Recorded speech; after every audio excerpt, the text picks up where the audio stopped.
Once upon a time, there was a village named Vishnupuram. In that village, there lived a man, Vinayan. Vinayan was very innocent. He was a pure man. He never sinned and hurted anybody. All he did was to help people and do lot of charitable works for poor and needy. His son Pitambaram was very good person. His son Pitambaram had 2 children. Pitambaram was also same like his father. He would really help poor and needy people and do lot of charitable works. One day there was very deadly disease that took over entire village. So many people died out of this disease. It was very harmful. Pitambara's wife and his daughter died from that disease, and when Pitambaram got sick, he became very skinny and lost a lot of weight. Pitambaram then decided that he only had one child to look after and he had to make a living for his son and his father. He then decided to work as a laborer and make some money for his family. At that time, Vinayan looks at his son and he says this with concern. My son, you look very ill. How would you be able to work as a laborer in this condition that you are in? Let me go and beg for some rice and bring it back here for all of us.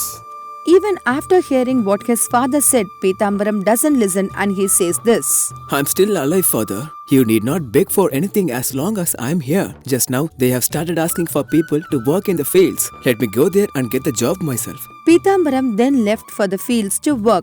Since he was so ill and weak, none of the people in the fields considered to give him a job. He was so weak that he was not able to hold the equipments required for the work. He then roamed around the fields till evening. He thought, how could I work with this weakness? And then he went back to the village. Coming into the village, he then begged to each and every house for some rice. After getting some rice from people, he went back to home by night. As soon as his father Vinayan looked at him, he said this. Didn't I already tell you about this, son? Nobody will give you a job in this condition that you are in. Tomorrow we shall both go and beg for some rice. Father, please do not think so negatively. Today we shall have what I have brought in. Tomorrow I will bring some good food for you all. Are you crazy, my son? We barely have enough for all of us to survive. And where are you going to find a good food for all of us? When Pitambaram was ill, his father brought in food by begging in the streets of village.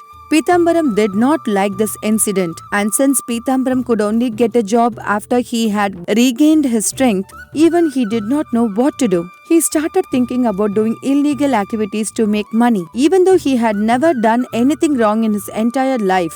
At the same time, his father also suspected that Pitambaram would do something wrong to bring in food into house. Because of this, that night Vinayan wasn't able to sleep at all. He then woke up at the middle of the night to see what is happening and he left the house. He saw his son is not there. He waited for 1 hour. He then hears a sound from outside the house. Vinayan, without making a noise, he slowly went outside and he saw his own son, Pitambaram, chopping up and butchering a goat. He then thought of himself, Oh God, my son who has never done anything wrong in his life is now doing a very heinous crime. Why, God, have you put me in this situation where I don't even know whether I should condemn my son for what he is doing, as I know the reason he is doing it to put food in the belly of his son and mine. What should I do, Lord? Vinayan then went back to the house and slept. He kept thinking about what his son did and he couldn't sleep at all. He didn't realize that his son was doing that so he could not starve to death. Vinayan was thinking about the punishment that his son would receive for doing such a terrible act. His son took all the meat and then he butchered and put it on the top of the farm, and he went to house and he cleaned himself and went to bed and slept. The next day morning, Vinayan woke up and looked at his son and he said this to his son Pitambaram. Come son, let us both go and beg for some food. We should go as early as possible. That will be helpful for us. We do not need to beg for food, father. Didn't I tell you yesterday that I would give you good food today? Today we shall have some meat for all of us. Where was this meat yesterday when we were starving for food? How did it come to you all of a sudden? I would rather die than eat food in an illegal manner. I want you to look me in the eye and promise me right now that you would never do such terrible acts just for food. This is absolutely wrong. You should never do it. Please do not talk about begging to me for today. Today we shall eat the meat that I have brought, and we shall eat it tomorrow as well. By the time it is day after tomorrow, I will have regained my strength and I shall go and get some work. Until then, please do not talk about begging to me further. After listening to what son said, Vinayan could not control his anger anymore. He looked at his son with angry and said this to him. Do not try to fool me, you idiot. You took the goat from our neighbor's house and you are butchering it last night. Yesterday you slept with me and you woke up so late. From where did you get this meat? I saw the whole thing with my own eyes when I went to see where you are. And now you are trying to tell me that you had bought this from somewhere. You are a liar. After listening to what his father said, Pitambaram starts crying heavily. I'm sorry, father. I should have never stole that goat from our neighbor's house. If you feel guilty about this, we do not need to eat that meat. Let us both go and beg for food in the village. Vinayan felt very bad when his son spoke to him on that way. But at that time, the damage has already been done because of two guards were listening to this conversation from outside the house. Guards in the Ravi's farm informed him that goats are missing in the farm. Ravi went to leader of village and he told him like this. Sir, somebody had stolen a goat from my farm. I beg you to please find who stolen my goat and bring it back to me immediately. The leader of the village has assigned a few guards to search around the area nearby the farm of Ravi, so they can find who had stolen the goat. At that moment, few guards walked across Vinayan's house and they heard the conversation that they had. After listening to the conversation, the guards went to the place where Pitambaram had hidden the meat, but guards couldn't find the meat anywhere at all. But they were sure that Pitambaram only stole that. They were very sure that because his father himself told that. After the guards caught Pitambaram, as we know, Ravi has no mercy at all. He was very cruel and cunning. He found out the news from the guards. Ravi went to the leader and he said like this. I'm so glad that you had caught the thief who stole my goat. I want you to punish him immediately. Give him a very severe punishment so that this man will never forget to do anything like this ever again. We do not need any witness whatsoever. His father is own witness. Since his father is a very innocent and pure man, we do not need any witness for this. Then the guards took all the evidence that they have collected from Vinayan's house and farm that they had. After that, they went to the city judge. The judge was very merciful and a kind man. After listening to the case, he felt very sad for Pitambaram. We live in a very sad situation where people are stealing not for money and greed, but they are stealing for food. I feel bad for Pitambaram as he has all the evidence stacked against him. And the person that is persecuting him also wants him to be punished severely, as his own father is a witness to the entire incident. I am not sure what to do because I don't want to punish this boy so severely as he has already looks like he is starving. I do not want to punish a very innocent and kind family just because they were starving for food. I will not agree to your sympathy and your mercy. You are a judge and it is your duty to give the fair punishment to criminals. The judge entered the hall and he saw everyone that was related to the case in the place. The prosecutors mentioned the crime that they had occurred to them and guards had told everything that they had heard from Vinayan's house. The guards told that they had found a bag of meat on top of Vinayan's farm. Most important witness is his own father. The most important witness is his own father. So what are you waiting for? Just start your testimony. Ravi says this with arrogant smile in his face. I want you to tell me everything that your son did, and you have to promise that what you are telling is truth. Judge looks at Vinayan and says that, Sir, I beg you to spare my son. My son, since the time he was born, he has never uttered a single bad word or done a bad thing in his entire life due to starvation, poverty and debt. We had no choice but to steal some food so that we can survive. On top of that, his wife and his eldest daughter had died due to the illness that had struck our entire village. This had broken him and his heart into several pieces, which is why he did what he could make him to his son and to me to survive.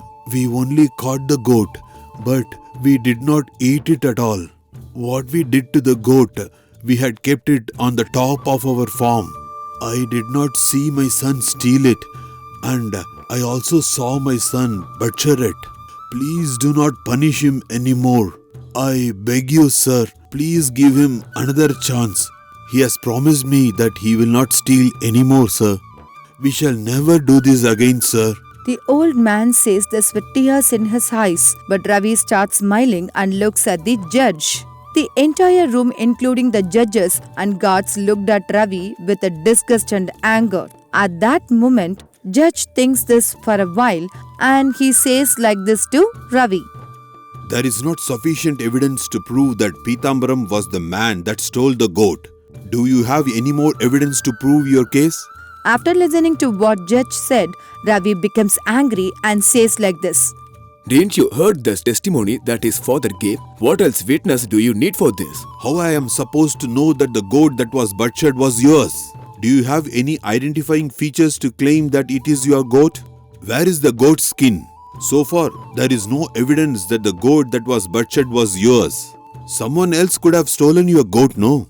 The goat that you claim to be yours could have run away. Ravi was shocked to hear what judge said. Ravi then looked at his workers.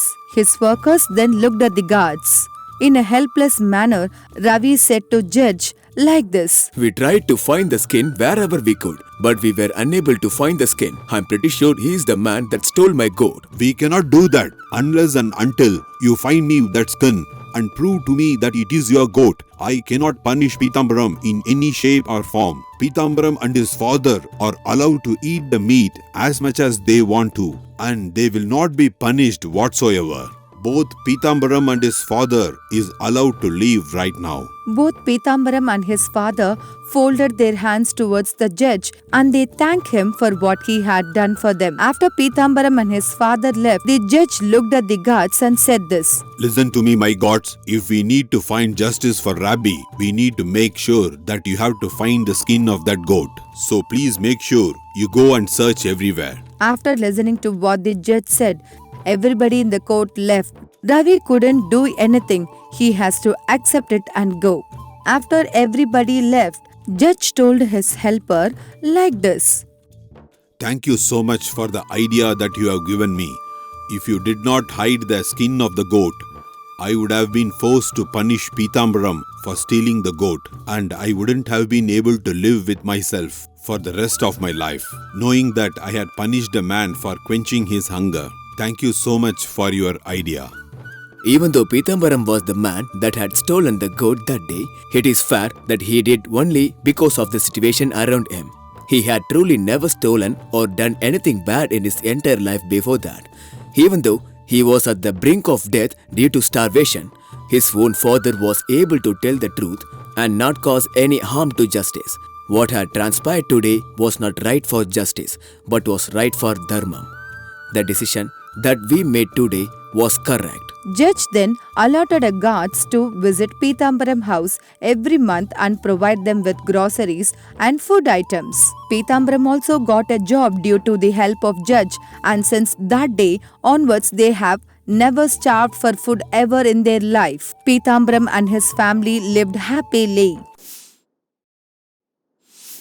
Once upon a time, there was a king named Susindran. One day, while Susindran was along with his ministers in the palace, judge of the land named Giri comes to meet the king, Susindran. King says like this. What is it, Judge? Are you here because of some case that need to be solved? Is there an issue that we need to rectify? After listening to what king said, the minister smiles and he said this. Shall I bring the soldiers to capture the king and put him in presence, Judge? My king, I have not come here for that. I am here to tell you a problem that I am facing. You're the man that solves everybody's problem. Yet you are here because you have a problem. Please tell us what we should do. We will try our best to solve your problem. My king, I have been going through a lot of problems in giving out verdicts in several cases.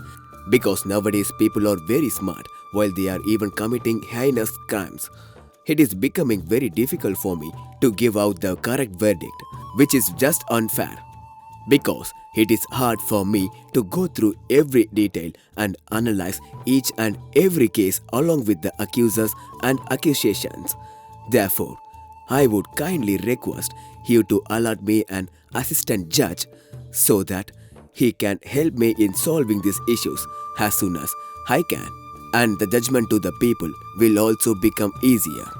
It is difficult to find another judge so quickly because in order to be a judge, you need experience and you need talent. But most importantly, you need to be a righteous person. If we do not get the correct man for the job, then your problems will multiply into several amounts. Do not worry, Judge. I shall get another assistant for you who can act as a judge as soon as I possibly can. Please give me some time so that I can find out a person that is suitable for the job. King said this to judge. Thank you so much, my king. I am looking forward to it. King looks at minister and says this. Minister, please send some of our soldiers in disguise towards the judge and see what kind of talent he possesses. See what he does on a daily basis so that we can understand what being a judge is like. That is a very good idea, my king. We can figure out which judge is aiding in justice, and we can also make sure we find a new judge that can assist our judge.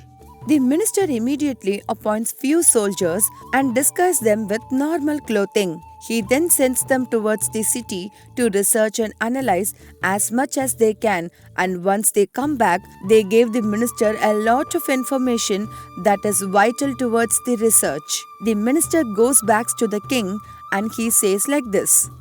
My king, as per the data that the soldiers has brought to me, I can assure you that there is a man named Ajayan who is a phenomenal judge in the land of Ramapuram. He has a lot of glory and honor to his name as he has solved the most difficult cases at most times. He is a person that gives people the right judgment at the right time. He has punished several criminals and he has found the truth in several false accusations as well. I believe that he would be a perfect assistant to our judge. Minister, what you said is a comment on his personality. In order for me to see how he operates as a judge, I have to go there and see it by myself. I am going to wear a disguise and I shall go there and I shall see what he is about by myself. The king immediately wears a disguise and travels towards Ramapuram by himself. As it keeps going, the journey gets longer and he finally reaches the destination. After a lot of travel, when he finally reaches the destination, as soon as he gets into the land, a beggar looks at the king and says this. Sir, you look like a great man. Please help me. I am in need.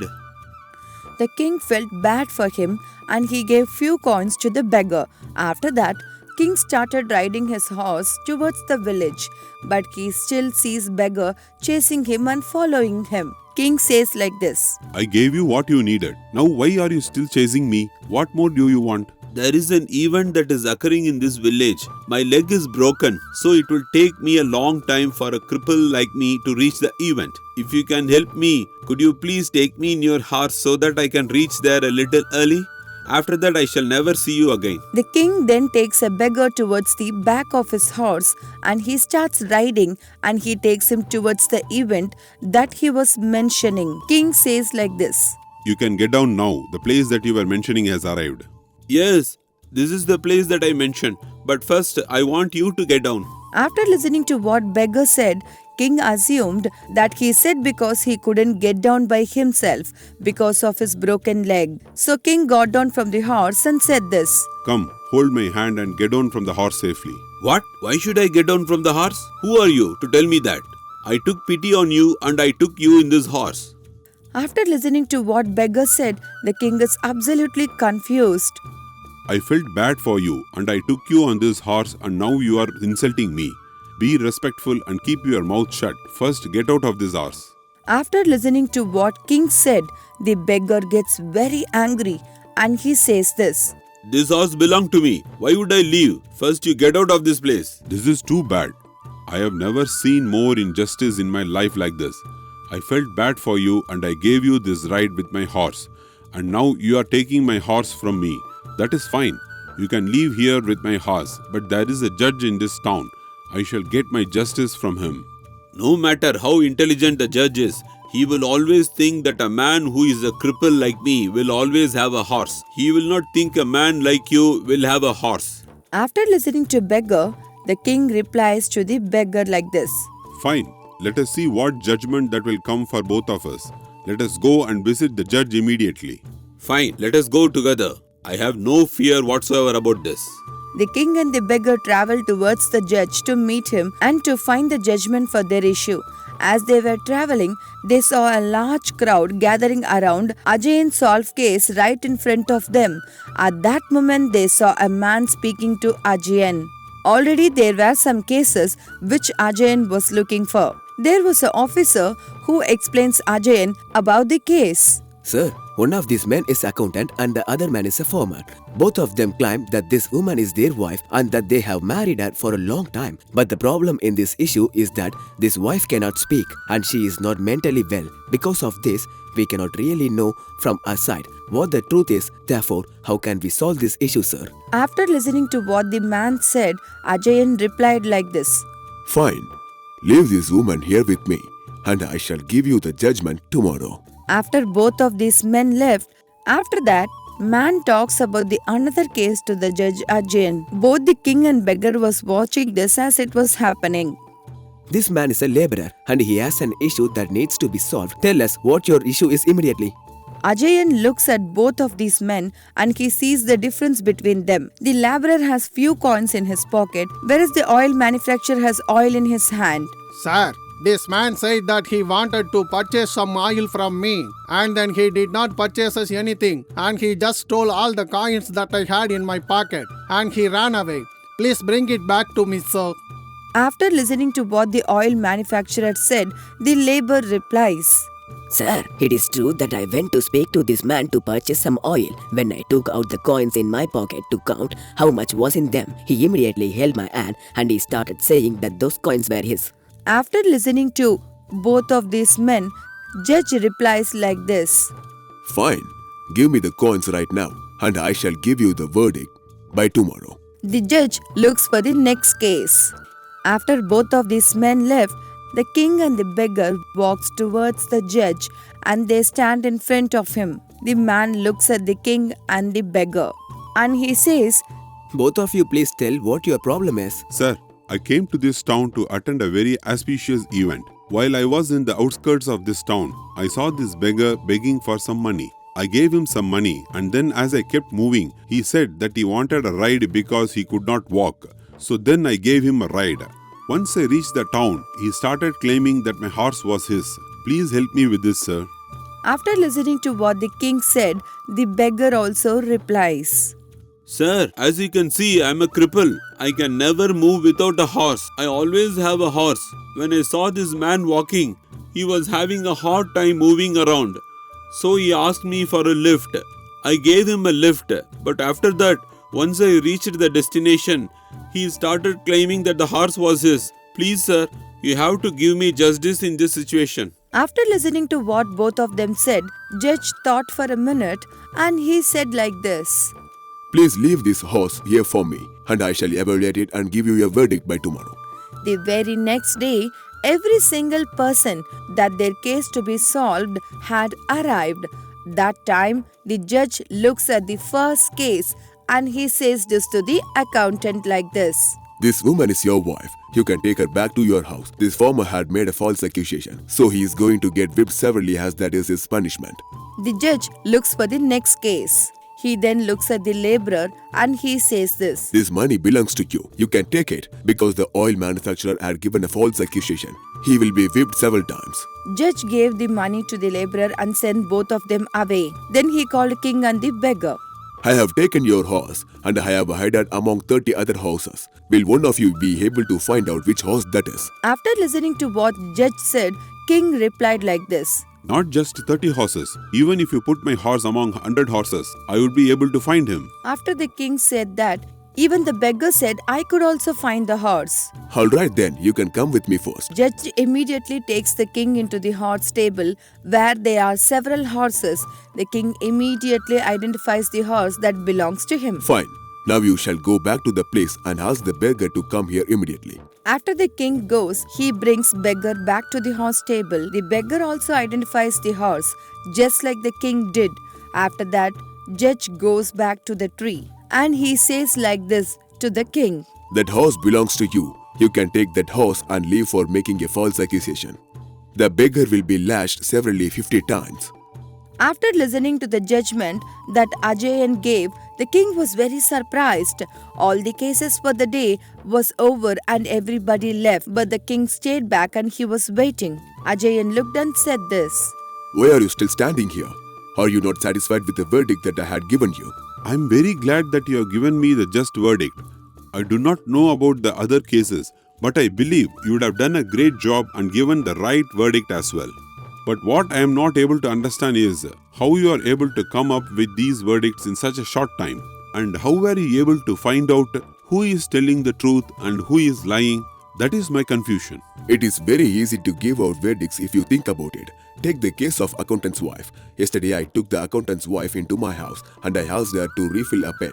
She did that in such speed that it made sense that she would be the wife of an accountant. There is no way that a farmer's wife would be able to do so. So that is her case. Then, how were you able to find out who the coins belong to among the laborer and the oil manufacturer? That is even more easier. The oil manufacturer had a lot of oil in his hand, as that is profession. If the coins actually belonged to him, the coins would have been stained with some oil. I took those coins and dipped into the water, and there was not a single drop of oil left. Therefore, I realized that the coins belongs to the laborer. Then, how are you able to find out whose horse did it belong to in my case? The beggar also picked the same horse, am I right? Yes, he also picked the same horse that you picked. I also knew that both of you would be able to identify the horse at the same time. After listening to what Judge said, the king replies to him. How are you able to say that the horse belonged to me if both of us did the same thing? I did not take you to that place so that you can find the horse. I took both of you to this place so that the horse can find you. As soon as you went into the place, the horse immediately came after you and I wanted to be with you. That is how I was able to know that the horse was yours. Amazing. Your talent is undeniable. Now I shall leave and I shall see you again soon. Thank you so much. The king immediately goes back to his palace and appoints Ajayan to be assistant judge to the Judge Giri. Once Ajayan realized that he had actually given a judgment for the king, he felt very delightful. King also gave Ajayan several prizes and gifts to facilitate him. The Judge Giri was also present there in front of king along with Ajayan. The king looked at both of them and king said like this to them. I have found one of the most talented judges in our nation. This man will help you solve all your cases. Make sure that you can make the best use of it. Giri takes Ajayan along with him and they both sit down together, solve several cases that was pending and they were a good team for then on. Once upon a time, there was a king named Prabhu who had a Brahmin minister named Devaswami. Devaswami had a son named Chandraswami. Chandraswami grew up into a kingdom since he was a child and he had grown into an adult. He was really a bright student. Everybody would say he would come to a good position. Chandraswami becomes into an adult. Devaswami brings Chandraswami to meet king. When the king saw both the son and father, he then called both of them to come near him and said this. Good to see you, Devaswami. Where have you been hiding your son all these years? There was no need for him to see you all these years, my king, but today is a good day for you to meet him. If you have not shown him to me all these years and you are showing him to me today, this means that you want some job to be done today. My son has finished all his education. I am here to ask you if you can give my son a job in this kingdom if it's possible. You do not worry about that, minister. You have been working for me loyally for so many years. Also, you have been with me in my tough and troublesome times. If this is the way I should repay you, I have no problem doing it whatsoever. The king immediately summons one of his commanders and he says this to him. This man named Chandraswamy is my minister's son. I want you to give him a job in the army and make sure that you train them very well for the job so that he can be efficient in it. After listening to the king's order, the commander looks at Chandraswamy up and down and he says this to him. Sure, my king. I shall do as you say. Listening to what the commander said, Devaswamy becomes very happy. Both Devaswamy and his son leave the place. After they leaves the place, the commander comes to the king and he said this to him like this. My king, I want to tell you something that is very important. Tell me, is there any problem with the army that we are going through right now? By God's grace, there is no problem with our army or our team right now. But I am here to tell you another important thing. The son of our minister named Chandraswamy is not a good person and he is not eligible to work in the army. The reason why I am telling you this is because I have seen it with my own eyes. I have seen his behavior and how he acts. Just a few months ago, I caught him gambling along with the few rowdies in the nation. I also caught him fighting with them after gambling throughout the night. He is addicted to gambling, and once I caught him, I let him go because he is the minister's son. And now I do not think it's a good idea to have a man like him in our army. That is why I want you to reconsider your decision. I have never met Chandraswamy before. This is the first time I am seeing him. His father brought him to me for the first time and he has asked me for a favor. Chandraswamy looked like a strong and fit man in my eyes, which is why I gave him the job. But since you told me this, I will keep this in mind. And you have told me the right time. I shall talk to the minister and I shall get back to you. The next day, king summons the minister and he tells him everything that commander told him. After listening to what the king said, the minister was very sad and he became worried and said this to the king like this. It is my fault that I grieved my son very lovingly. I shouldn't have ever done that. I didn't know that he was addicted to gambling throughout my entire time with him. Now I shall go back to him and I shall scold him for what he had done. Thank you for letting me know, my king. The minister immediately goes back to the house and he starts scolding his son. I took you to the king to get you a job so that you can live a respectful life. But now you're addicted to gambling and you're spoiling my name. Why are you ruining your own life like this? Father, you do not know what you are talking about. Is it so wrong to have fun with the money that I have? You only know how to earn money using hard work and determination, but you do not know how to enjoy money. Is it wrong that I like to enjoy money? When the king offered me the job to be in the army, I thought of declining it. But when I saw your face, I decided to say yes. I am not interested in working further. I do not feel like doing it. Work is like this backbone of a man. If you don't like working, at least start a business. I will fund the money for you to start the business. Are you going to ruin my name, glory and reputation that I have built throughout the years by working for the king? You cannot live like this anymore. You need to earn living for yourself. You cannot take my money anymore. It seems like you yourself will destroy everything that I have earned. This is not the way to be a man. If you want to be a man, you have to work at something in life. If not, you will be failure. Why do you care what I do for a living? You always think about me like I am fool. How can I express what I can feel to you? I want to live my life the way I want to live my life.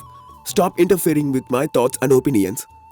My son, if you do not need me to tell you anything, then why do you need the father in the first place? I want you to get out of my house right now. If you don't want to listen to me, I do not need you to be here. I want you to leave right away and do not show your face until you have decided to obey my words. Go away from here and do whatever you want to do.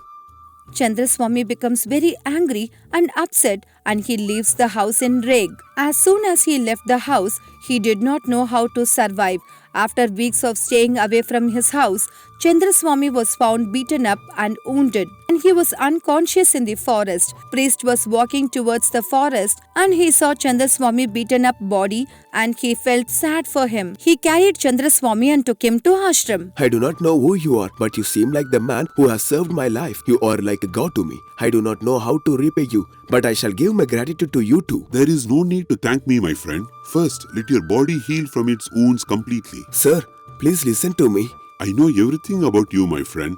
You left your father's house because he told you to leave. And then, while you were walking around, you saw a place where people were gambling. So you joined them and you started gambling. After you finishing gambling, they asked you for the money that you owed them. but you were not able to give the money that you owe them. This is because you lost all the money that you used to play with. Hey, give me the money that I want and you can leave after that. If you would have told them that you are the minister's son, they would not have hit you so hard.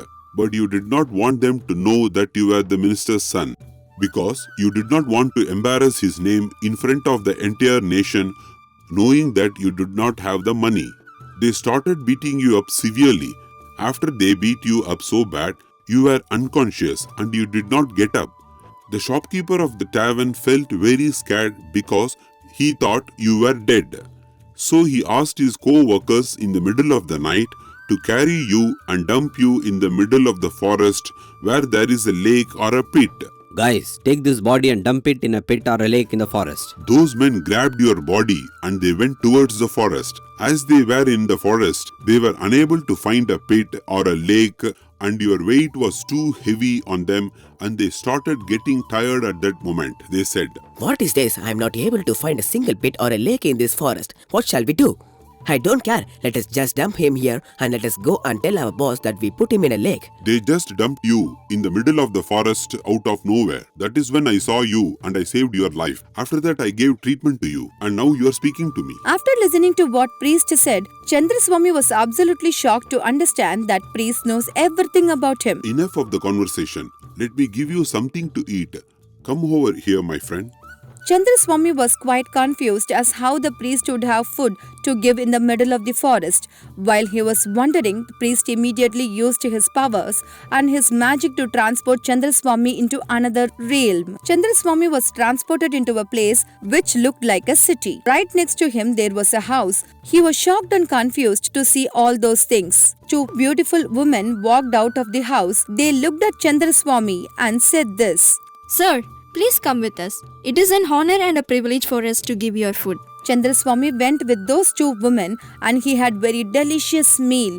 The delicious meal consisted of several different dishes, and while he was having that meal, a beautiful woman sat near him and ate with him. Chandraswami went into a bedroom which had a huge bed and slept in it. While he was sleeping in it, he thought of asking about the girl once he wakes up. After he slept for a while, he woke up and he was shocked to see that he wasn't in the place anymore. He was not in the palace and there were no two women to serve him. He came back to the priest's house. My friend, I hope you enjoyed your meal. Was it satisfactory to your taste? I hope that they gave you the respect that you deserve. Thank you so much for what you have done. I had a very delicious meal, but when I was there, I saw a beautiful woman. I felt like introducing myself to her. You idiot. You thought that everything that you saw was real? Those were just an imagination that I made for you so that you can have your meal. After listening to what priest said, Oh, I didn't realize that, but you can teach me how to create this illusion like you did. My friend, it is not easy to learn such a trick like that. What I have created is nothing but an illusion. This can only be achieved if you are immersed deep down in the water. While you are immersed deep down in the water, you have to fantasize about having a completely different life where you have a wife or a few children, and why you are fantasizing it. You have to completely believe in it. You have to believe in it so much that real life should mean nothing to you. But the life that you are envisioning should be the real life in your mind. Only when you achieve such a thing could you get the powers that I have. You have to believe in what you think, and then all your imaginations in dreams will be true. after listening to what the priest said, Chandraswami becomes very stubborn and he says this. Priest, please believe in me. No matter how difficult it is, I shall find a way to solve it as soon as I possibly can. After listening to what Chandraswami said, If I ever teach the tricks that I have learned, it will be a disrespect to the trick, and it would be a disrespect for my hard work, which I have done all these years. Things like this should not be taken lightly. Chandraswami looks at the priest and he says this to him. Sir, I will make sure that you will not face any loss while teaching. After listening to Chandraswami being so stubborn, priest decides to teach him the trick. He looks at him and says this to him. First I shall create the illusion of fire for you again. Once you go in there, let us see how long you can stay there. And if you can stay there and believe in the illusion, then I shall let you know and I shall wake you up from it. But if you refuse to believe in it, you will stay there for eternity and you will not be able to get out of it. The priest takes Chandraswami to the nearby lake and asks him to immerse into the lake. He then gives him a very holy chant for him to recite after Chandraswami recited that holy verse. He then went inside the water and he started meditating. After he meditated for a while, Chandraswami got up from the lake and came back to the priest. First, why did you come back so soon, my friend? If you would have stayed there, you would have been able to complete the trick. Nevertheless, what was the illusion that you had when you were deep down in that water? May I know what you were imagining? I dreamt a dream where I was the son of a Brahmin in a huge kingdom. I grew up into a very good family and I ended up becoming the king's advisor and minister. While I was the king's advisor, I started giving him several different ideas which he implemented and made the kingdom very prosperous. Everybody in my kingdom loved me and respected me and they treated me with kindness because of the great things that I had done. I also got married and had a lot of children. While I was living that life prosperously, I realized that this life was not a real life and this was an illusion that I was creating myself. And when I decided to end it, I realized what would happen to all these dreams and these visions that I had with the king. My father, my wife, my children, all of them would go away if I stopped dreaming. And that is when I immediately woke up and I came back to talk to you. Now I have decided to attain the full prosperity of this illusion. Didn't I tell you that this is exactly what would happen? But why did you get up from it? If that is what you liked so much and you longed for, why did you refuse it? The reason I wanted to get up from the illusion is because that is the life that I should be living in reality.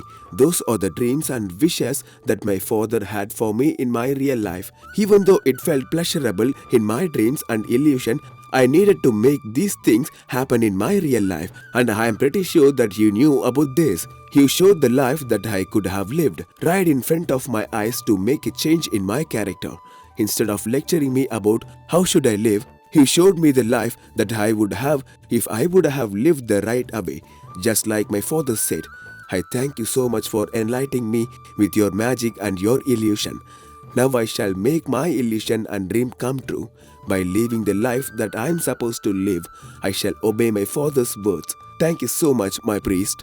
I owe to you throughout my entire life, my priest. Chandraswami immediately bowed down to the priest and he gave him his respects. After that, Chandraswami left the forest and he went back to his father's house. He went and told everything to his father, and his father felt glad that his son has finally decided to change from his old ways of living. Once upon a time, there was a man named Kannaya who had a mother named Sithamma. Sithamma was a woman. She was very hardworking and diligent, but her son Kannaya was opposite. He did not do any job and walked away from the job immediately. Sithamma was shocked to see her own son quit the job that she had got for him, and she said this. What has happened, my son? Why have you come back from your work? They are not giving me an ounce of respect. I cannot bear this. If you are working under somebody, you have to understand that they are above you and you have to do what is right so that they can give you the money. If they order you something, you must obey them diligently since you are a boy that doesn't know how to study and your father did not give us a lot of money. This is what you have to do. Even if my father did not give me money, he gave me self-respect and dignity. I will never listen to people who want to scold me or disrespect me. I don't care if they have a lot of money. I will use my own brain and make money so that I can help you. I don't need to hear words of hurt from other people. I am my father's son and I deserve respect. So this is my state. In order to achieve in this day and age, you need a lot of money and glory. You do not have money, glory or education. No one is going to respect you or give you what you want. And if you cannot do any of that, there is no way you can look after yourself. And that definitely is no way that you can look after me. Mother, I don't want you to worry about me. I will look after you and I will take care of you. I know that working hard is what will get us money, but I know how to work smart. All I want you is to trust me and have some faith in me. It is easy to talk, but it is very hard to actually do this in action. Your father was the same. He also spoke a lot, but until he died, he never was able to earn anything. You have to understand that your dreams and your goals might be different from what the truth and the reality of life is. I know that my father tried a lot, but you also have to let me try a lot. It is easy to fail, but it is very difficult not to try at all. I will never have an opportunity in my life to succeed if you don't give me the chance to try. You do not want to work at a job. If you want to do a business, you have to get know people and mingle with them a lot. But since you are a very angry boy, there is no way I see you working with other people in a calm manner. And there is no way we can succeed this way. Mother, I never have fought with anyone else just for the sake of fighting. I only fight with people when they fight with me. That is my character and I cannot change it. Nobody in this world can become a huge businessman in one day. But we can start by doing small businesses with what we have. Right now, we have 4 ducks, which are male and female. I will start my business with these ducks first. After listening to what Kannaya said, his mother kept quiet and didn't say a word. After a few days, Kannaya looked at his mother and said this. Mother, I'm going to sell these few baby ducks in the festival that is going on nearby. I'll come back soon. Kannaya takes his baby ducks and goes to the festival in hopes that he can sell it. But the festival has a lot of items in that, lot of things selling at the same time. There was also a huge crowd of people all over the place and it was so congested. Kannaya looked at the place and said this. Thank God, I have showed at the right place at the right time. I shall take all the baby ducks that I have and I shall sell this immediately. Kannaya starts to observe the way everybody works in that festival. He looks around and he starts to make decisions on the price that he has to set in his order. After a few minutes, he decided the price that he was about to sell the baby ducks. At that time, there was another man watching the baby ducks. He comes to Kannaya and he says this to him. All these baby ducks all yours? Are they for sale? If these baby ducks are in mine, why would I be selling it? Are you here to buy it or to do something else? You seem like a very young man, yet you are very disrespectful. First, tell me how much a duck costs. I want a pair of baby ducks. One baby pair of ducks costs 2 silver coins. If you buy 2 baby duck pair, I shall give it to you for 3 silver coins. I shall give you 1 silver coin for 1 baby pair of ducks because 2 coins are too expensive. I do not need 2 baby pairs of ducks. I just need 1 pair. The price that you are offering me is not sufficient. I will never sell it to you with that price. At that moment, another man named Veerasamy visited the shop and he absorbed everything what was happening there. So what is the price that you are selling these baby ducks for? He is saying that 1 pair of ducks costs 2 silver coins. But I offered to give him 1 silver coin for a pair of ducks. Even that is too much for a pair of ducks. 1 silver coin is way too expensive. I shall give you 2 bronze coins for a pair of ducks. Will you accept that? The man does not even want to give me the pair of ducks for 1 silver coin. How is he going to give it to you for 2 bronze coins? You do not know how to negotiate at a festival. You better keep quiet and wait and watch and see how I negotiate with him. So listen to me, boy. Just give me 2 of your ducks for 2 bronze coins. I will not sell any of these pairs of ducks for anything less than 2 silver coins. If you don't want to give me that money, you can buy somewhere else. I have researched and done analysis on this. I know that anybody else is going to give you a cheaper price on a pair of ducks, so go and try your luck. How dare you talk to me so disrespectfully? Do you know who I am? I am Veerasamy. I am the richest man in this entire town. If I want to, I can buy this entire market at a minute. If you don't give me, you will face a lot of consequences. So immediately give me a pair of ducks for 2 bronze coins. If you have so much money, then why are you negotiating with me for just 2 silver coins? If you are so rich, just give what you have. And on the top of that, you are disturbing me and wasting my time. So get out of here. Veerasamy was angry, looks at him and says this. You thief, how dare you disrespect me like that? Are you trying to tell me to get out of this place? See what I will do to you. Those are his ducks. If you do not want to buy it from him, you can leave anytime. But you are scolding him and you are being very disrespectful. It's because of men like you that all these young people are disrespecting the older people all the time. It is your choice to buy or not buy my ducks. But when you call me a thief, it is my right to call you an absolute idiot. How dare you say that again? Listen to me, guys. Bring this man to the house and take all his ducks away from him. Those 2 henchmen of Veerasamy grab Kannaya and bring him to Veerasamy's house. And following Veerasamy orders, the henchmen start beating up Kannaya severely. After beating him, Veerasamy looks at him and says this. You see what I have done to you because you argued and disrespected me. So, do you want to get it more or is this enough for you? If I don't get my revenge against you and make you pay back to me 3 times over, my name is not Kannaya. After listening that, Veerasamy makes his henchmen beat Kannaya again several times. Then he says this to Kannaya. I have said what I had to say. Now I will not tolerate you anymore. I will not give your ducks back to you. You try and do whatever you can, but you will never succeed. Kannaya was still angry and frustrated, but he does not know what to do. So he goes back home to visit his mother. As soon as his mother looks at him, she becomes shocked and scared, and she said this. What is happened to you, my son? Why are you hurt so badly? I would have got you a job in this village and you could have survived. But now you are so stubborn and you have got yourself into a lot of trouble. I don't know what to do with you. Don't worry, mother. Each and every hit that was hit against me will be an investment to my success. I shall pay this man back severely. Kannaya settles his mind from the anger and he starts making plan to take his revenge on Veerasamy. The next week, he sees Veerasamy building a house next to his own house. He then decides to go into his house with a disguise as a builder so that he can get a job from him. He then goes and counts the logs kept there, and as soon as Veerasamy looks at Kannaya in disguise, Veerasamy looks at Kannaya and says this to him. Hey man, who are you? Do you really know how to build a house? You seem to be clueless when you are looking at everything around you. Sir, I am a carpenter and a woodcutter. I know how to look at a wooden log and analyze its quality. Since you have already looked at the wooden logs, may I know your opinion on these logs and whether or not it will stick in my house perfectly? If you want your house to be strong and steady, these wooden logs will not help you. As they are white, we need wooden logs. They are much drier and older than this. After listening to Kannaya, Veerasamy thought for a while and said this. Alright, then fine. Let us both go to the forest nearby, and in that forest, you can spot a tree for me and I will realize which one to pick for my house. Sure, sir. Let us go. Kannaya, Veerasamy and henchmen went into forest to cut some wood for Veerasamy's house. After they walked for few kilometers, Veerasamy and henchmen followed Kannaya. Kannaya spotted a tree and he pointed out towards it and said this to Veerasamy. We need to use this tree to cut wood for your house.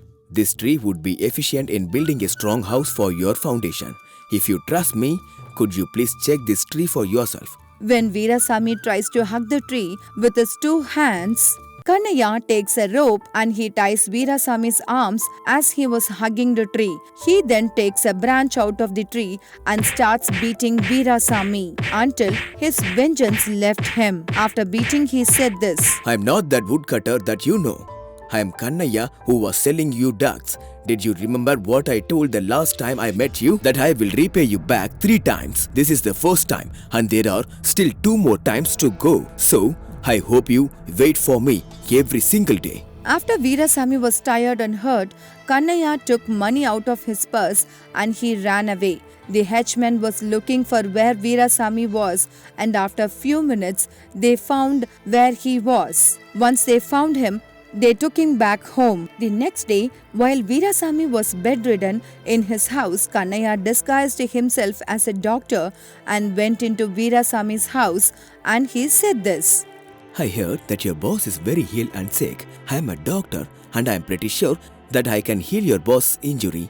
I can make sure that I have the best medicine. Henchmen, after listening to Veerasamy, they were really happy that they took Kannaya inside Veerasamy's house, not knowing who is he. Veerasamy looks at him and says this.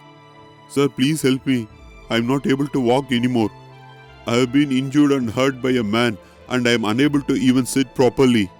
Please help me. If you do help me, I will be grateful for my entire life. Of course, I am going to help you. You shall walk again. I need to give you a very special secret medicine, but unfortunately, I don't have the ingredients for it. So I suggest you to give me the ingredients that are required for it. As soon as he said that, Veeraya became very happy and he ordered all his servants to bring the ingredients that is necessary to heal him. When all the servants left the house, Kannaya tried to execute his plan. Kannaya took a stick which was in that home and said this to him. I have fooled you again. I am not a doctor. I am Kannaya, the duck seller. Didn't I tell you that I would meet you for a second time? Here I am. and I have met you for the second time. Now it's time for me to repay you the second time. Kannaya then proceeds to beat him mercilessly with that rod. Kannaya beat him up so bad that Veerasamy did not even know what to respond. He was in so much of pain that he was almost shocked. At that moment, Kannaya took all valuable things that was there in the house. I have repaid you the second time. I shall repay you the third time in a very few days. Don't worry, I am a man of my word and I will keep my word. Kannaya used the money that he stole from Veerasamy and started a business.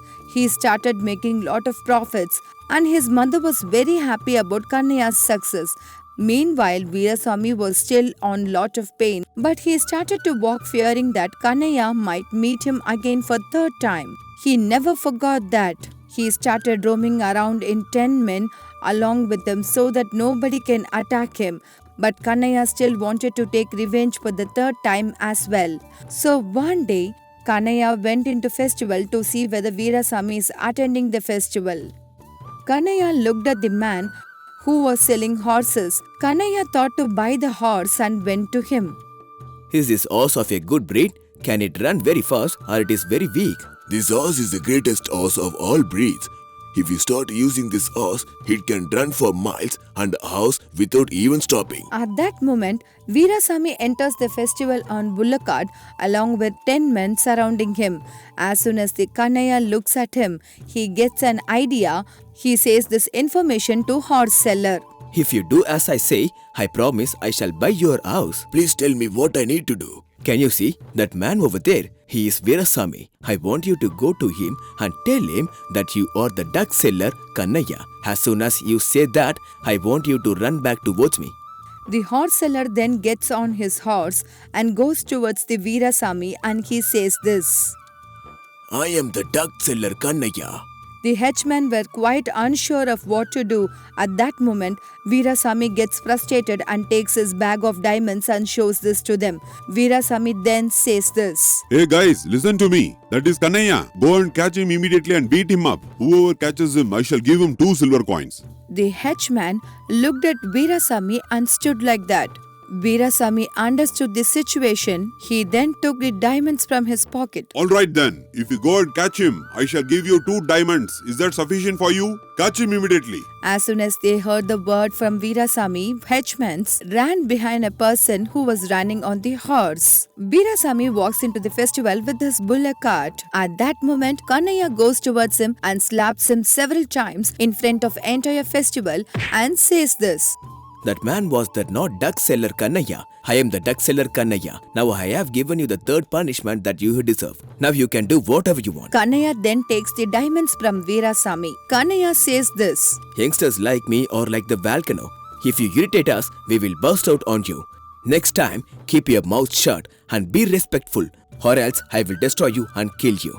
Kannaya then goes back to horse seller and buys the horse from him and he leaves from there. And Veerasamy, once very disrespectful individual and who was very arrogant, is now ashamed by himself because of getting slapped by a young man like Kannaya. Once upon a time, there was a man named Krishna who lived in a village called Rangapuram. He was a man that grew lot of pumpkins in his farm, and instead of selling the pumpkins to distributors, he started selling it himself by visiting various other villages, cities and towns. One day, a stranger looked at him and said this to him. Dear sir, my boss has a huge shop in which he intends to sell pumpkins. We realize that you are a man that grows pumpkins in your village. If you were willing to do business with us, we suggest you name your price so that we can purchase pumpkins from you.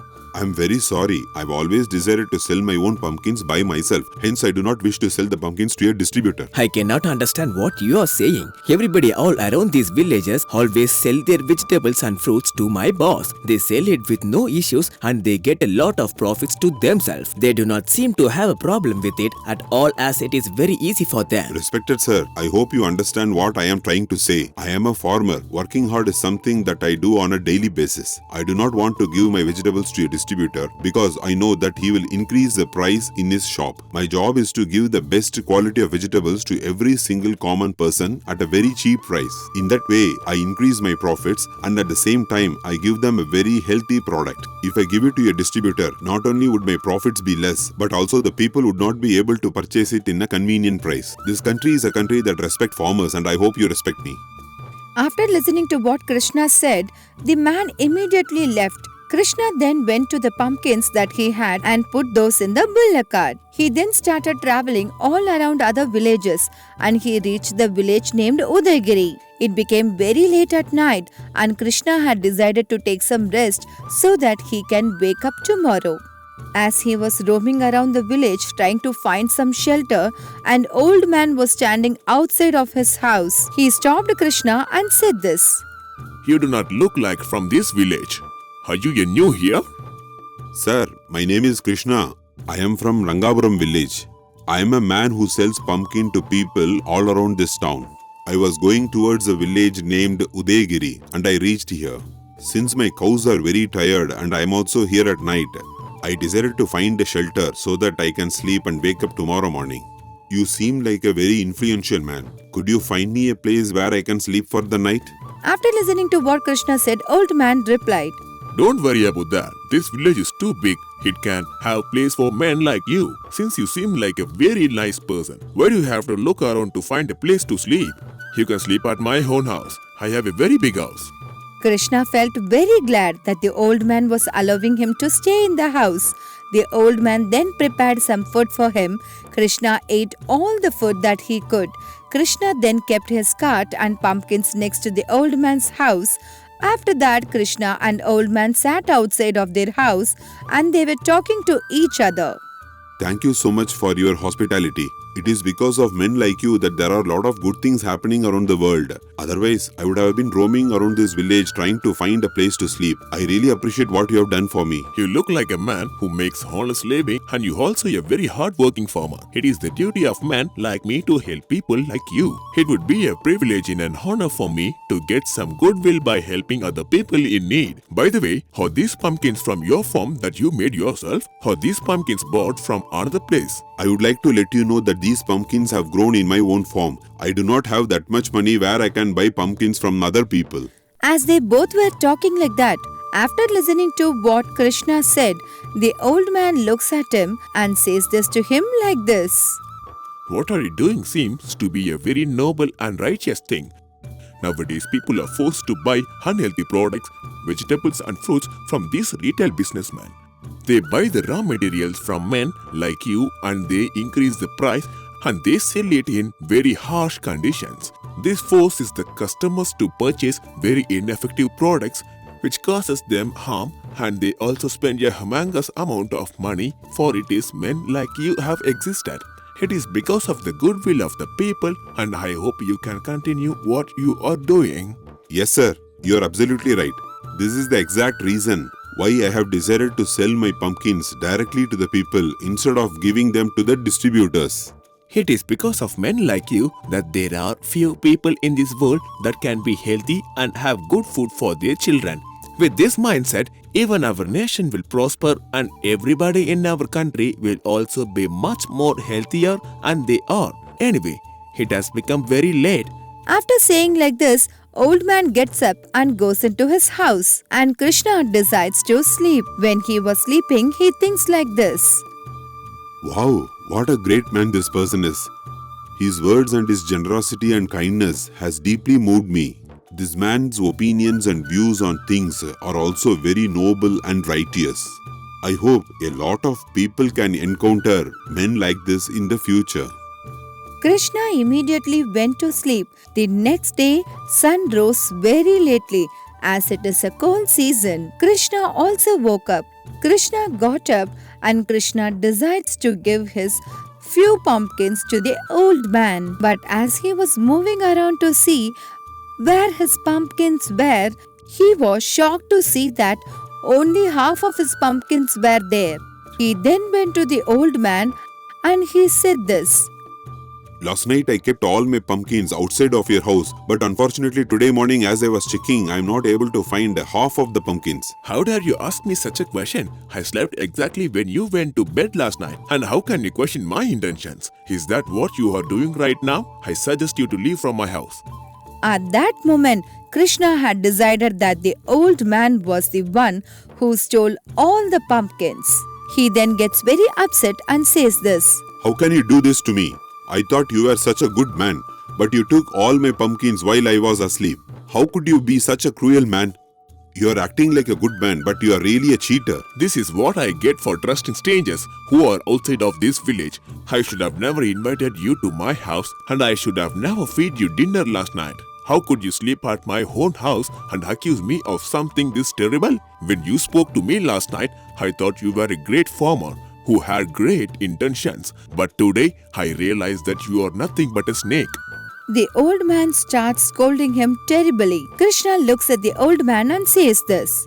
The more you keep lying, the more harm it's going to bring you in the future. I don't want to fight you anymore. Just give me all my pumpkins that you stole from me and I shall go on my way. Is that so? First, I suggest you to leave my house immediately. If you stay here outside of my house any longer, I shall call my people to come and strangle you and throw you out of this place. You're talking way too much and you're disrespecting me now. Krishna realized that he will not get justice by standing outside of his house. So Krishna took all the pumpkins that he had and he went directly to the city's leader. Krishna spoke to him and told him everything that he had occurred until then, and he filed a case on the old man. Listening to this, the leader looked at the Krishna and said this. If all you want is the pumpkins that was stolen from you, I can provide those pumpkins immediately. But that old man seems to be a very rich and wealthy individual. There is no reason for him to steal all the pumpkins. I do not understand why he would commit such an act. Therefore, I will call him and I will talk to him so that I can get to the bottom of this. The leader calls the old man to visit his house so that he can talk to him. As soon as the old man entered the house, he says this. Respected sir, there is no way that I had stole those pumpkins, and I have no use in stealing pumpkins as well because there are several pumpkins in my own farm. I have no idea why this man has accused me. Knowing my status and my wealth, I would never do such a thing. Even I believe what you are saying, but either way, those pumpkins were stolen at your house. So it is on you to prove that you haven't stolen those pumpkins. To solve this issue, I request you to bring the pumpkin that you have grown in your own farm so that I can evaluate it. The old man immediately left to bring the pumpkin from his own farm. Krishna and the leader were talking to each other at the time. The old man brought the pumpkin back to the leader's house, and Krishna took one of his pumpkins and gave it to the leader as well. Apart from the leader, there were 2-3 people there. Now both the pumpkins are in the leader's hands, and he is evaluating it along with the other people. Leader then says, who are they? This man's name is Danaya. He is an expert in crops, vegetables and fruits. He can be able to make several suggestions in how to solve this issue. Danaya, please figure out and find which pumpkin belongs to which farm or if they are very similar or not. Danaya watches both of these pumpkins and he analyzes it. Looking at it from the outside, there is no difference. I think I would have to taste it to find the difference, or it is similar. Fine. Then I hope you can figure out which pumpkin belongs to who by tasting it. Danaya took the pumpkin that the old man brought and he cut it into several pieces. He then ate one of his pieces of the pumpkin and he started falling into the ground in shivering insufferably. Leader was shocked and said this. Could somebody please help Danaya? I'm not sure what has happened to him. He seems to be suffering and he looks very ill. Please help him. One of the people there takes the pumpkin and he evaluates it. He then says this. So, this pumpkin has been poisoned. Danaya has been poisoned. After he ate this pumpkin, he must be treated immediately or else he shall die. The doctor takes Danaya and he goes to treatment. After that, the leader gets very upset and he says this to the old man. Sarabhaya, is this the business that you do with the pumpkins in your farm? Recently, there has been a lot of cases of people dying due to eating pumpkins. Recently, a businessman also died because somebody gave him a sweet that had pumpkin in it. Is this what you are trying to do by killing other people? If Danaya dies and he passes away, the blame would be on you and you will be hung to death. After this, even God won't be able to save you. After listening what leader said, the old man becomes very scared. He brought the leader aside and said this to him. Respected sir, I would like to let you know that this pumpkin does not belong to me. I had stolen it from the Krishna. He would have to punish him for selling these poison pumpkins to everybody. He is the reason why Dhanaya is sick. Please make sure that I do not get any punishments. If you make sure of that, I shall give you anything and everything you need. Not only a young doing at criminal activity, but you are also trying to get me to be criminal just like you. It is already a crime to steal from other people's property. But now you are telling me to accept a bribe from you. I will never do that. Do I look like a man who accepts bribes? You are a terrible person for this society. And I wonder, what else have you done in the past? How dare you try to bribe me? So, I will never ever forgive you, Sarabhaya. After a while, Krishna, the doctor, and Dhanaya walked towards the old man. Old man was shocked to see Dhanaya and he said this. Finally, as you can see, Dhanaya is alright. He is not sick anymore. Even if he was sick and he did pass away, the blame would not be on me as it is not my pumpkin. I had stolen these pumpkins from Krishna. Since everything is alright, let us all go back home. Please forgive me as I just did a small crime of stealing. Finally, I have made you admit for the crime that you have committed. Dhanaya is not a person who is an expert with vegetables. Neither is that doctor an actual doctor. These both men are nothing but actors who work at the theatre. Krishna did not accuse you of being a thief without evidence whatsoever. In fact, he knew exactly the person that you are after. You stole it from him because you are servant, and your associate had met him several weeks ago and asked that if he could have some of his pumpkins. Krishna refused to give you his pumpkins. Therefore, you decided to take everything from him by keeping him as a guest in your own house. Now your crime has been exposed by yourself. If you cannot help farmers like me, at least don't steal from us. We are innocent people who barely make a living to survive. All we want to do is provide vegetables and fruits for people so that they can survive. We do not want to have a lot of money neither, or be greedy. It is unjust and unfair for you to treat me like this. I hope no farmer goes through the situation that I am going through. I thank you for being such a fair and noble man.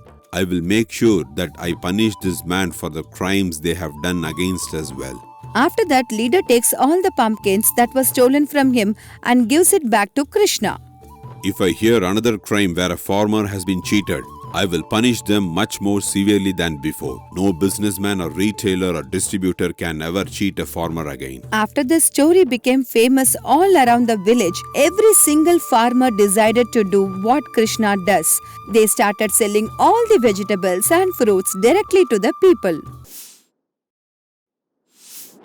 Once upon a time, there was a man lived Venkat who lived in a village. He was a man who was very ambitious and he wanted to travel all around the world. He wanted to visit each and every city and experience everything around him. One day, his dead grandmother came to him in a form of ghost and said this to him.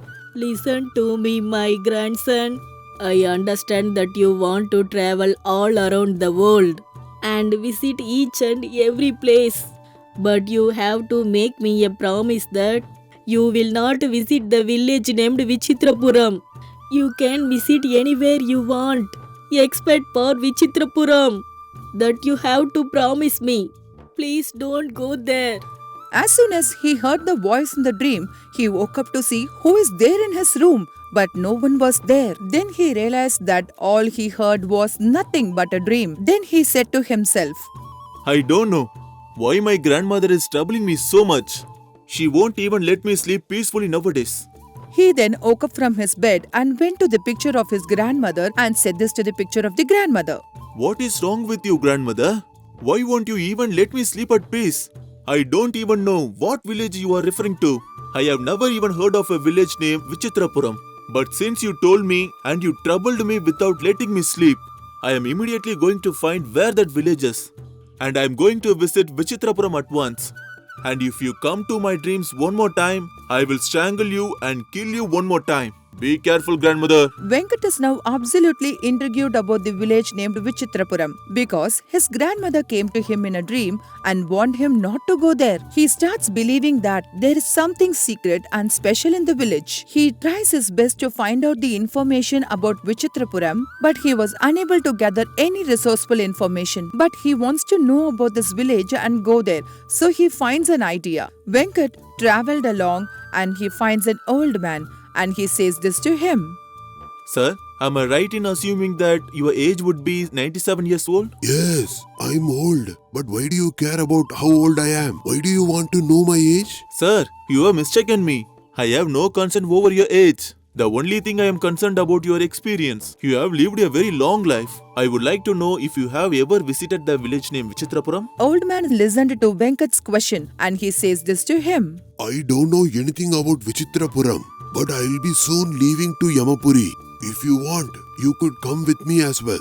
He thinks that this old man is trying to act very smart and make fun of him. Even though he is frustrated, he looks at the old man and Venkat says this.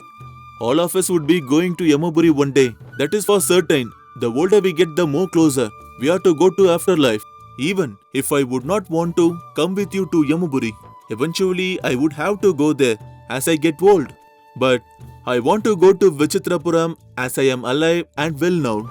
Could you please help me go to Vichitrapuram? I have never heard of the word Vichitrapuram. I have never even visited that once. If you can find that place and go there, take me with you as well, because I have no idea about what you are talking about. Venkat started to ask each and every person in that village about Vichitrapuram, but all the villagers denied the existence of such a village. They in fact told him that there is no such village as Vichitrapuram, but Venkat did not lose hope or faith. He kept believing that there is a place named Vichitrapuram. As he was roaming around the village, he visited a lot of mountain hilltops. One day when he was walking back to the village, it was raining heavily and there was a lot of thunder. He went under a tree to take shelter from the rain. After a while, he met a man who was walking right beside him and he asked this. Sir, I would like to let you know that I have lost my way. I don't know where I am. Could you please tell me what place is this? Man listened to Venkat's question and he replied by saying this to him. This is Vichitrapuram. I don't care if you lost your way, but I beg you to never go anywhere near Vichitrapuram. Venkat listens to what man said, but he did not heed to his words. He was very happy that the place named Vichitrapuram actually exists, and he had accidentally stumbled to that place himself. He was right now at the border of Vichitrapuram. He slowly walks into the village to see a huge cart filled with bananas. There was a man standing there and selling bananas. Venkat goes to the man and asks this. May I know what is the price of this banana? How many bananas do you want? Venkat replies to the banana seller. I am actually very hungry right now. I will just starting it right away, and once I am done eating, you tell me how much I have eaten and I shall pay the price. Venkat starts eating as much as bananas he could possibly eat. After a while, he moves on and he suddenly realizes that he didn't pay for the bananas. He immediately goes back to the banana seller and says this. My friend, I would like to apologize. I ate all your bananas and they were so delicious. And I absolutely forgot to pay you the price for the bananas. I had eaten over 5 bananas and I would like to know what the price of the bananas are. He apologized to the banana seller and he puts his hand in his pocket to get ready to pay whatever the banana seller wants him to pay. Banana seller starts laughing at Venkat and said this. I know a lot of people like you. Most of you come here, eat my bananas and never pay money. Because of that, we have learned how to make money from people who are trying to cheat us. The debt that you owe me is now paid. Venkat was quite confused. When he listened to what banana seller said, he put his hand in his pocket and he realized that 1 rupee was missing. Then he said this to banana seller. In my recollection is, I never gave you a single penny, but you are telling me that I have already paid that money, but I am not able to find 1 rupee which was there in my pocket. What is the explanation for this? I can't believe you are shocking at a simple thing like this. The more mysterious and unimaginable things are there. That is why we have named this village as Vichitrapuram. Venkat was quite confused. about the situation. He convinced himself that he had given him one and he just doesn't remember it. He then leaves that place to roam around the village to see what is there. He then sees a man walking towards him with the leg of other man. Venkat looks at the man and says this to him. Sir, if you don't mind, may I please know what's your name is? My name is Vawal. If you want to keep my name, why do you keep asking me what my name is? I won't give. Venkat was again confused with what the stranger said to him. He was thinking to himself, what a stupid village this is. It shouldn't have been named Vichitrapuram. It should be an Idiotpuram because of stupids living there in the village. Venkat thought, how can I take somebody's name? Then Venkat looked at the man and said this. Don't be mistake. What kind of a name is Vawal? Who named you that? If you don't like my name, I do not care. Just because your opinion is different, that doesn't mean my name is stupid. You can name yourself Rama and Krishna. And why can't we name ourselves with the name that we want? You might think that you are very smart and intelligent. But let me tell you something. If you stay in this village for a long time, your brain will be squashed. That is why we all live in Vichitrapuram and we are very proud of ourselves. As soon as Venkat heard what Vawal told him, he was quite surprised that he had read his mind. He thought to himself that village is such a terrible village that you cannot even think by yourself. Everybody is able to read your mind somehow. Then Vawal says this. You might think the ability to think within your brain is freedom. But let me tell you something. The people in Vichitrapuram are the most honest people in the entire world. Because we do not say something and think something else. What is in your mind, that we will say it.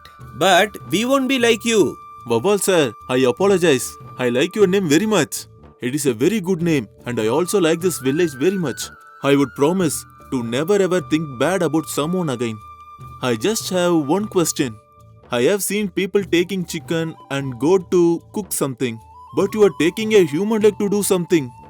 May I know why you are carrying a human leg? My brother was playing with his friends just a week ago. While he was playing with them, he fell down and he got hurt. As soon as he got hurt, I realized that he cannot be able to walk again. So that is why I took the leg from him and now I am taking it to the doctor so that he can stretch his leg and fix it for him. As soon as Venkat heard what the man said, Venkat thought this to himself. Why can't you all go to the sun and play your games? You will all burn and turn into ashes. I heard exactly what you thought. Didn't you just promise me that you wouldn't think bad about something again? How could you break that promise so fast? I know that I have made a promise and I have broken it. I am not from this village. I am from outside of this village. But let me ask you a question. How can it be possible that you and your brother play in the moon and fall down from it? If your brother would have gotten hurt in his head, would he have cut his head? How could you be so stupid? There is no way you can fix somebody's leg if you already took it from them. We will be able to go wherever we want and do whatever we want. As they both kept walking and conversing with each other, they reached the doctor's hospital. Then Vawal says this. This is the doctor's house. He is the doctor for the entire village. Let us go inside. He shall explain to you everything that occurs here. As soon as Venkat went inside the doctor's house, as he saw something that was absolutely shocking. He saw the doctor standing behind a table and there was a human head on the table. Doctor picked up the human head with one arm and said this to the man who was standing beside him. Here, take it. I have made some changes in his brain so that he would never forget anything in his life forever again. All I have done is make some cuts in his nerves and transfer all the information into his brain. From now onwards, he will never forget anything. Doctor gave the head to the man. Then Venkat thought to himself, how is this even possible? How can a man live without his head? This is unbelievable. After a while, the doctor looked at the Venkat and he immediately called him. Hey you, why are you here? Didn't your grandmother tell you not to come to Vichitrapuram? Don't you listen to anybody that is around you? Why do you keep disobeying everybody else's orders? As soon as Venkat heard what doctor said, he was absolutely broken down. He ran towards his doctor, fell on his feet and said this. Sir, you seems like a very intelligent man. You have know everything about me and everything that is in my brain. Please tell me how the future of my life is going to be. I would like to know how successful and rich I could be. Please sir, help me. If I tell you the future of your life, you will die out of fear and cowardice. But I am not a fortune teller. I am a doctor. I will not give you any information. You have to leave this village right away. Sir, I beg you, please tell me about my future. Venkat keeps begging to the doctor to tell him about the future. Alright, I'll tell you about the future, but not right now. I have been working all the day and I'm very tired. You go back and come tomorrow. I shall tell you tomorrow. Right now, I'm not in a mood to tell about your future. After the doctor said that, he operated on the leg which Vawal brought to him. That day, Venkat did not know where to stay and who to stay with in the village. Is there any place for me to stay in this village for tonight? I shall leave in the morning. After I hear about my future from the doctor, could you please help me? Vawal listens what Venkat said and he replies to him. Why are you thinking about staying in another house? You can stay at my place with my family. Venkat spends the night with Vawal. The next day, Venkat wakes up and goes to visit the doctor. As soon as he enters the hospital, he sees the doctor lying on the bed without his head. He becomes scared. Sir, what happened to you? I told you that I wanted to meet you today to learn about my future. But the way you look, it seems like you are not going to have a future yourself, sir. Why are you screaming like a madman? You want to know about your future, right? Just wait a minute. I shall be back. The doctor then goes into a room and grabs his head, which was on a bed, and fits into his neck. He then turned his head left to right to adjust himself. Venkat was shocked, looks at the doctor and says this. What is this? How were you sleeping without a head? I was absolutely scared when I looked at you without a head. Didn't I tell you yesterday that my head was in a lot of pain? That is why I removed my head and kept it there. So you want to know about your future, right? Let me tell you something. If you keep roaming around these villages and these areas like this, your life will be worthless. You will not have a wife, you will not have a child, and there will be nobody there to cry for you when you are dead. And there will be nobody to bury your body. If you stay in this village for any longer, the entire village will start eating you alive. They will take your body parts one by one because you did not belong to this village. Another thing is your mouth. You talk way too much. You shouldn't be talking like this to anybody. Keep your mouth shut and find a job and work and stop roaming around these villages. If you don't listen to my words, your future is doomed. After listening to what doctor said, Venkat becomes really scared and afraid. Venkat then frightfully looks at the doctor and says this. Sir, I apologize. I came into this village accidentally. I should have listened to my grandmother when she came and told me in my dream. Please tell me the way to get out of this village. Please help me, sir. After Venkat says that to doctor, suddenly his grandmother appears in front of him. Why don't you ever listen to me, Venkat? I told you this for your own good, but you still kept disobeying me. I only care for you, which is why I told you not to visit Vichitrapuram. As soon as Venkat heard his grandmother's voice, he opened his eyes to see himself sleeping in a bed. And then he looks around to see that it was his own house, and he was glad that he was back home. He goes near the picture of the grandmother hung on the wall. I should have never disobeyed you, grandmother.